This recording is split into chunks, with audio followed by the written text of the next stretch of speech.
มื้อนี้15พี่น้อง FC ไปกินตำบักหุ่งอยู่เทิงเขาเด้อจ้าออกนอกสถานที่จ้า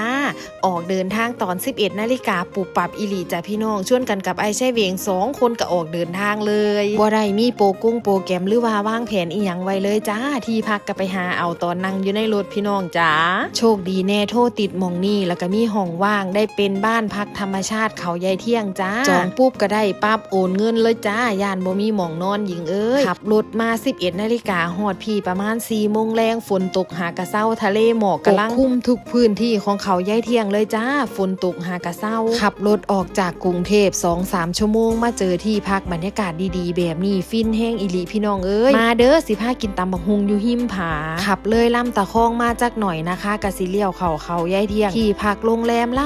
ายค่ะมีแต่ติดริมเขากันทั้งนั้นเลยบรรยากาศดีตำบักหุ่งใส่ปลาร้าคู่นงกินแซ่บๆมาจวดๆน้ำกันเด้อพี่น้องเด้อพกน้ำปลาร้ามาจากกรุงเทพเลยค่ะไปใส่กระขาดบ่ได้ก็คือขวดนี่แล้วอีกอย่างก็เป็นคนมักกินตำบักหุ่งหลายไปกินตำบักหุ่งนอกสถานที่คือสิแซ่บคักอีหลีละเด้อพี่น้องก่อนอื่นสิเฮ็ดกุ้งแช่น้ำปลาจ้าน้ำจิ้มมื้อนี้ก็ขาดความนัวบ่ได้ค่ะซีมเบิ่งจังใดก็คือบ่แซ่บหยอดน้ำปลาร้าคู่นงลงไปใส่น้ำนัวคักกลมกล่อมแห้งกว่าเก่าพี่น้องจ้ามื้อนี้ไอ้ใช้เวียงขอมาตำบักหุ่งกินอยู่ปลาให้แซ่บแบบคักๆคือกินอยู่บ้านในเด้อปรุงเครื่องเรียบร้อยแล้วกระเทจั่วจาดฟาดบึ้มลงไปเลยค่ะน้ำปลาร้าแบบนัวๆจึ้งๆพี่น้องเอ้ยระหว่างนี้ก็ทำเวลาขนาดจะฝนกำลังสีมาหยีลมพัดโชยเย็นบรรยากาศสมาแก่การนั่งกินตำบักหุ่งแท้เนาะว่ะสำหรับผู้ใดอยากได้น้ำปลาร้าคู่นงนะคะกระแปะพิกัดไว้ให้แล้วอยู่ในตะกร้าไปกดเอาเลยเด้อตอนนี้ TikTok เพิ่นทำราคาได้แบบคุ้มค่าอีหลีจ้าทุกคนรอกินอยู่บ้านกดสั่งซื้อขนส่งไปส่งฮอดหน้าเฮือนเลยเด้อพี่น้องเด้อตำบักหุ่งมื้อนี้ใส่เครื่องหลายอีหลีจ้า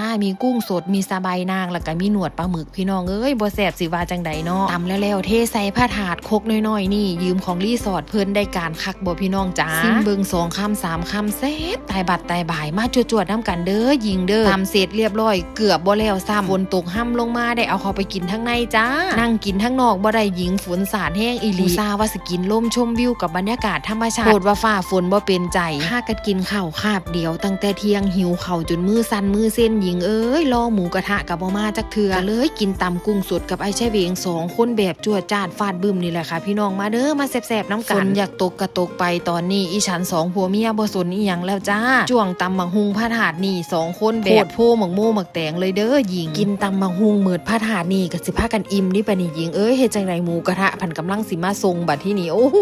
พี่น้องค่ะพากันมาเที่ยวบ่หรือว่าพากันมากินตำบักหุ่งกันยังว่า